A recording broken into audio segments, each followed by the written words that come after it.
আসসালামু আলাইকুম। বাংলার সংবাদে সবাইকে স্বাগত জানাচ্ছি। আমি নাইম ফাথুম মুবিন। সংবাদ শিরোনাম। ইন্নালিল্লাহ। পুরো মধ্যপ্রাচ্যে আবারও তৃতীয় বিশ্বযুদ্ধ ছড়িয়ে পড়েছে। জায়নবাদী দখলদারদের কোনোভাবেই ছাড় দিচ্ছে না ইরানের ইসলামী বিপ্লবী গার্ড বাহিনীর সদস্যরা। দখলদারদের যেখানেই পাওয়া যাচ্ছে সেখানেই তাদেরকে কতল করা হচ্ছে। পরিস্থিতি এতটাই তীব্র থেকে তীব্র আকার ধারণ করেছে যে ইহুদিবাদীরা এখন ইরানের হাতে পায়ে ধরে কান্নাকাটি করছে যুদ্ধ বন্ধ করতে। তবে ইরান সরাসরি নাকচ করে দিয়েছে। ইরান জানিয়েছে যে আমরা যতক্ষণ না পর্যন্ত দখলদারদের শিক্ষা দিতে না পারব ততক্ষণ পর্যন্ত আক্রমণ তীব্র থেকে তীব্র আকারে চলবে। পরিস্থিতি যতই জটিল আকার ধারণ করুক না কেন ইহুদিবাদীদের ছাড় দেওয়া হবে না। চলছে হামলার পর হামলা। আর এরই মাঝে আমাদের হাতে এসে পৌঁছেছে এই যুদ্ধের সর্বশেষ গুরুত্বপূর্ণ সবথেকে তাজা আপডেট সংবাদ আপনাদের জানিয়ে দিব। প্রথমেই জানাবো, ইসরায়েলে 24 ঘন্টায় 36টি ক্ষেপণাস্ত্র হামলা চালিয়েছে হেজবুল্লাহ। লেবাননের সশস্ত্র গোষ্ঠীর যোদ্ধারা গত 24 ঘন্টায় ইসরায়েলের বিভিন্ন সামরিক ও কৌশলগত লক্ষ্যবস্তুতে 39টি পৃথক অভিযান পরিচালনা করেছে বলে দাবি করা হয়েছে। গোষ্ঠীটির পক্ষ থেকে দেয়া এক বিবৃতিতে জানানো হয়েছে যে ইসরায়েলের অভ্যন্তরে বসতি এলাকায় সেনা সমাবেশ, সামরিক যানবাহন এবং দক্ষিণ সীমান্ত সংলগ্ন ইসরায়েলি প্রতিরক্ষা বাহিনীর অবস্থানগুলোকে লক্ষ্য করে সব হামলা চালানো হয়েছে। এরপর জানাবো, ইরানের হামলায় বিধ্বস্ত দুবাইয়ের পর্যটক খাত, বন্ধ হচ্ছে বিলাসবহুল হোটেল। দুবাইয়ের বিশ্ববিখ্যাত বিলাসবহুল হোটেল বুর্জ আল আরব বড় ধরনের সংস্কার কাজের জন্য আগামী 18 মাস বন্ধ রাখা হবে বলে ঘোষণা দেওয়া হয়েছে। ইরানের সাম্প্রতিক হামলার ফলে দুবাই পর্যটক সংখ্যা ব্যাপক হারে কমে যায়, এই সিদ্ধান্ত গ্রহণ করা হয়েছে। এদিকে মধ্যপ্রাচ্যে আরও কয়েক হাজার সেনা পাঠাচ্ছে যুক্তরাষ্ট্র।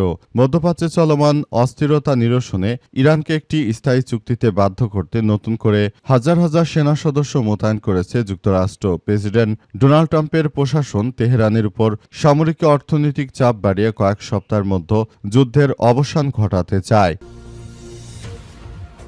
এবারে জানাবো, হরমুজ প্রণালী নিয়ে ইরানের নতুন প্রস্তাব, হবে জাহাজ চলাচলের সুযোগ। রয়টার্সের প্রতিবেদন। ইরান ও যুক্তরাষ্ট্রের মধ্যে চলমান যুদ্ধ অবস্থা নিরসনে একটি গুরুত্বপূর্ণ প্রস্তাব পেশ করেছে তেহরান। এই প্রস্তাবে বলা হয়েছে, একটি চূড়ান্ত সমঝোতায় পৌঁছাতে পারলে হরমুজ প্রণালীর ওমান অংশে থাকা আন্তর্জাতিক জলসীমা দিয়ে জাহাজগুলো কোনো ধরনের আক্রমণের ঝুঁকি ছাড়াই চলাচলে বাধ্য হবে বলে এমনটা জানানো হয়েছে। এবং সর্বশেষ জানাবো, ছেলের গুলিতে আহত বিএনপির নেতা, দল থেকে 2 জনই বহিষ্কার। দলের ভেতরে সন্ত্রাস, হানাহানি ও রক্তপাতের ঘটনায় জড়িত থাকার অভিযোগে ময়মনসিংহের ভালুকা উপজেলা বিএনপির 2 নেতাকে বহিষ্কার করা হয়েছে। বহিষ্কৃতরা হলেন ভালুকা উপজেলা বিএনপির আহ্বায়ক কমিটির সদস্য সাবেক সভাপতি মোহাম্মদ খোকা মিয়া এবং সাবেক ছাত্রনেতা বিএনপির কর্মী তোফায়েল আহমেদ রানা। বহিষ্কৃতরা সম্পর্কে বাবা ছেলে বলে জানা গেছে। বিএনপি হচ্ছে একটি সন্ত্রাসী সংগঠন। প্রিয় দর্শক, এতক্ষণ শুনছিলেন সংবাদ শিরোনাম, এবারে বিস্তারিত। তবে তার আগে বন্ধুরা, অনুরোধ থাকবে এই সংবাদটিতে একটি লাইক দিন। এই চ্যানেলে আপনি নতুন হয়ে থাকলে আমাদের সংবাদটি দেখতে দেখতে চ্যানেলটি সাবস্ক্রাইব করে রাখুন। কমেন্ট করে বন্ধুরা আপনার মূল্যবান মতামত জানিয়ে দিন। আপনি বিশ্বের কোন দেশ থেকে বা বাংলাদেশের কোন স্থান থেকে আমাদের সংবাদটি দেখছেন এবং শুনছেন। আর বন্ধুরা, সংবাদটি আপনার সোশ্যাল মিডিয়া ফেসবুকে শেয়ার করে বন্ধুদেরও দেখার সুযোগ করে দিন। গাজা যুদ্ধে আপনি যদি নিরীহ ফিলিস্তিনিদের ভালোবেসে থাকেন বন্ধুরা, কমেন্টে ইয়েস লিখে পুরো বিশ্বকে আমাদের এই সংবাদটি দেখার সুযোগ করে দিন। এবারে বিস্তারিত। ইসরায়েলে 24 ঘন্টায় 36টি ক্ষেপণাস্ত্র হামলা চালিয়েছে হিজবুল্লাহ যোদ্ধারা। লেবাননের সশস্ত্র গোষ্ঠী হিজবুল্লাহ গত 24 ঘন্টায় ইসরায়েলের বিভিন্ন সামরিক ও কৌশলগত লক্ষ্যবস্তুতে 39টি পৃথক অভিযান চালিয়েছে বলে দাবি করেছে। গোষ্ঠীটির পক্ষ থেকে দেওয়া এক বিবৃতিতে জানানো হয়েছে যে ইসরায়েলের অভ্যন্তরে বসতি এলাকা, সেনা সমাবেশ, সামরিক যানবাহন এবং দক্ষিণ সীমান্ত সংলগ্ন ইসরায়েলি প্রতিরক্ষা বাহিনীর অবস্থানগুলোকে লক্ষ্য করে সব হামলা চালানো চালানো হয়েছে। এছাড়াও উত্তর ইসরায়েলের বেশ কিছু গুরুত্বপূর্ণ স্থাপনা ওই অভিযানের আওতায় ছিল বলে তারা উল্লেখ করেছে। আল জাজিরার এক প্রতিবেদনে এই তথ্য নিশ্চিত করা হয়েছে। হিজবুল্লাহর দাবি অনুযায়ী তাদের ওই আক্রমণগুলো ছিল অত্যন্ত পরিকল্পিত এবং এগুলো ইসরায়েলি সামরিক সক্ষমতাকে বাধাগ্রস্ত করার লক্ষ্যে পরিচালিত হয়েছে।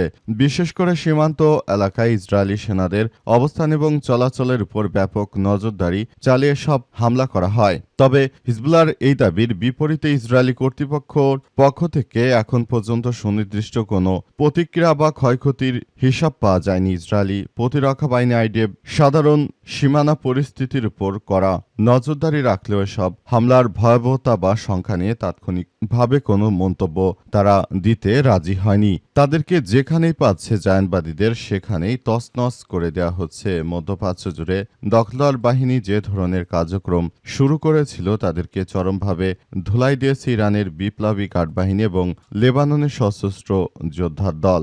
তারা ইতিমধ্যেই এসব রাষ্ট্রকে তুলোধুনো করে দেয়। এখন পরিস্থিতি আরও জটিল আকার ধারণ করেছে এবং সবকিছুর জন্য দখলদার জায়নবাদীরা কোনোভাবে দায় এড়িয়ে যেতে পারে না বলে নিশ্চিত করা হয়েছে এবং পুরোপুরি মধ্যপ্রাচ্য জুড়ে এই সংঘাতময় পরিস্থিতি আরও জটিল থেকে জটিল আকার ধারণ করছে।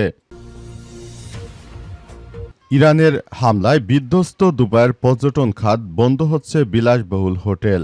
দুবাইয়ের বিশ্ববিখ্যাত বিলাসবহুল হোটেল বুর্জ আল আরব বড় ধরনের সংস্কার কাজের জন্য আগামী 18 মাস বন্ধ রাখার ঘোষণা দেওয়া হয়েছে। ইরানের সাম্প্রতিক হামলার ফলে দুবাইয়ের পর্যটন সংস্থা ব্যাপক হারে কমে যায় সিদ্ধান্ত নেওয়া হয়েছে বলে জানা গেছে। মঙ্গলবার 14 এপ্রিল হোটেলের মালিকানাধীন প্রতিষ্ঠান জুমেইরা এক বিবৃতিতে জানিয়েছে, দীর্ঘ প্রতীক্ষিত এই সংস্কার কাজ কয়েক ধাপে পরিচালনা করা হবে। প্যারিস ভিত্তিক অভ্যন্তরীণ স্থপতি ট্রিস্টান আউন্স এই প্রকল্পের নেতৃত্ব দেবে বলে জানা গেছে। রয়টার্সকে দেওয়া এক সাক্ষাৎকারে হোটেলের এক কর্মী নিশ্চিত করেছে, সংস্কার চলাকালীন বুর্জ আল আরব পুরোপুরি বন্ধ থাকবে এবং যাদের ইতিমধ্যে বুকিং দেওয়া আছে তাদের নিকটবর্তী বিকল্প হোটেলগুলোতে থাকার ব্যবস্থা করে দেওয়া হবে। দুবাইয়ের অন্যতম প্রধান পরিচিতি এবং পালতোলা প্রাকৃতির হোটেলটি গত মার্চ মাসে ইরানের ড্রোন হামলার সময় আকাশ প্রতিরক্ষা ব্যবস্থা ধ্বংসাবশেষ আঘাতে ক্ষতিগ্রস্ত হয়েছে এবং এখন পরিস্থিতি দখলদারদের সম্পূর্ণ বাইরে চলে গেছে। পুরো মধ্যপ্রাচ্য জুড়ে যে ধরনের সংঘাতময় পরিস্থিতির সৃষ্টি হয়েছে এবং এই দখলদার রাষ্ট্রটি তারা যেভাবে ইহুদিবাদীদের সহযোগিতা করেছে, এজন্য তাদেরকে এইভাবে আসলে ধ্বংসস্তূপে পরিণত করেছে ইরানের ইসলামী বিপ্লবী গার্ড বাহিনীর সদস্যরা এবং পরিস্থিতি খুবই জটিল আকার ধারণ করেছে বলে জানা যাচ্ছে। মধ্যপ্রাচ্যে আরও কয়েক হাজার সেনা পাঠাচ্ছে যুক্তরাষ্ট্র। মধ্যপ্রাচ্যে চলমান অস্থিরতা নিরসনে এবার আরও বেশ কয়েক হাজার সেনাকে স্থায়ী চুক্তিতে বাধ্য করতে নতুন করে হাজার হাজার সেনা সদস্যদের মোতায়েন করেছে যুক্তরাষ্ট্র। প্রেসিডেন্ট ডোনাল্ড ট্রাম্পের প্রশাসন তেহরানের উপর সামরিক অর্থনৈতিক চাপ বাড়িয়ে কয়েক সপ্তাহের যুদ্ধের অবসান ঘটাতে চায়। মার্কিন কর্মকর্তাদের মতে এই পদক্ষেপের মাধ্যমে একদিকে যেমন আলোচনার টেবিলে ইরানকে নমনীয় করার চেষ্টা চলছে, অন্যদিকে যুদ্ধবিরতি লঙ্ঘন হলে দেশটির বড় ধরনের সামরিক হামলা বা স্থল অভিযানের পথও খোলা রাখা হচ্ছে। মার্কিন প্রতিরক্ষা দপ্তরের সূত্র থেকে জানা গেছে, নতুন করে পাঠানো এই বাহিনীর মধ্যে বিমানবাহী রণতরী ইউএসএস জর্জ ডব্লিউ বুশ এবং এরপর পাহারায় থাকা যুদ্ধজাহাজগুলোকে অবস্থানরত প্রায় 6,000 সেনা রয়েছে। এছাড়াও বক্সার অ্যাম্ফিবিয়াস রেডি গ্রুপ এবং মেরিন স্কোয়ারে টাস্ক ফোর্স সহ 11তম মেরিন এক্সপেডিশনারি ইউনিটের আরও 4,200 সদস্য চলতি মাসের শেষ নাগাদ এই অঞ্চলে পৌঁছাবে বলে জানা যাচ্ছে। বর্তমানে ইরানে চলমান অভিযানে প্রায় 40,000 মার্কিন সেনা যুদ্ধে রয়েছে। নতুন করে আবার এই সেনাদেরকে পাঠিয়ে তারা মূলত মধ্যপ্রাচ্যের পরিস্থিতি আসলে আরও জটিল আকার ধারণ করার মধ্য দিয়ে পাঠিয়ে দিচ্ছে।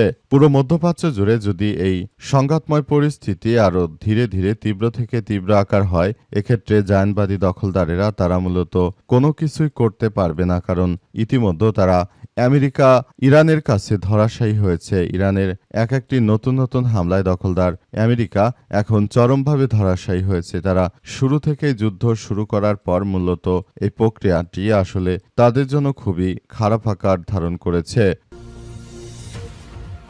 হরমুজ প্রণালী দিয়ে ইরানের নতুন প্রস্তাব জাহাজ চলাচলের সুযোগ রয়টার্সের প্রতিবেদন ইরান ও যুক্তরাষ্ট্রের মধ্যে চলমান যুদ্ধাবস্থা নিরসনে একটি গুরুত্বপূর্ণ প্রস্তাব পেশ করেছে তেহরান। এই প্রস্তাবে বলা হয়েছে একটি চূড়ান্ত সমঝোতায় পৌঁছাতে পারলে হরমুজ প্রণালীর ওমান অংশে থাকা আন্তর্জাতিক জলসীমা দিয়ে জাহাজগুলো কোনো ধরনের আক্রমণের ঝুঁকি ছাড়াই অবাধে চলাচল করতে পারবে। আজ 15 এপ্রিল সংশ্লিষ্ট সূত্রের বরাত দিয়ে রয়টার্স জানিয়েছে, কয়েক সপ্তাহ ধরে চলা বিধ্বংসী সংঘাত এবং বাণিজ্যিক অচল অবস্থা কাটানোর লক্ষ্যে ইরানের পক্ষ থেকে একটি নমনীয় ইঙ্গিত দেওয়া হয়েছে। গত 28 ফেব্রুয়ারি থেকে শুরু হওয়া যুক্তরাষ্ট্র ইসরায়েল বনাম ইরান যুদ্ধ বৈশ্বিক জ্বালানি বাজারে নজিরবিহীন বিপর্যয়ের সৃষ্টি করেছে। বিশ্বের মোট উৎপাদিত তেল ও তরলীকৃত প্রাকৃতিক গ্যাসের এলএনজির প্রায় 20% এই হরমুজ প্রণালী দিয়ে পরিবাহিত হয়েছে। যুদ্ধ শুরু হওয়ার পর থেকে পারস্য উপসাগরের ভেতরে কয়েকশো বাণিজ্যিক জাহাজ এবং প্রায় 20,000 নাবিক আটকা পড়েছে এবং এই পরিস্থিতিতে আসলে পুরো পৃথিবী জুড়ে ভয়াবহ একটি সংকটময় পরিস্থিতির সৃষ্টি হয়েছে এবং এই পরিস্থিতি থেকে বেরিয়ে আসার জন্য ইরানের পক্ষ থেকেও সবাইকে সেভাবে নির্দেশনা দেওয়া হয়েছে এবং পরিস্থিতি আসলে জটিল আকার ধারণ করার আগেই সবকিছু সুন্দরভাবে করে নেওয়ার জন্য সবাইকে এখনই এগিয়ে আসতে হবে। ইরান যদি তাদেরকে সুযোগ করে না দেয় সেক্ষেত্রে তারা আসলে কোনো কিছু করতে পারছে না। মার্কিন যুক্তরাষ্ট্র নৌ অবরোধ দিয়েও মূলত ইরানের কাছে ধরাশায়ী হয়েছে। তারা এখন আর ইরানের বিরুদ্ধে গিয়ে কোনো কিছুই করতে পারছে না। পরিস্থিতি তাদের প্রতিকূলে চলে গেছে।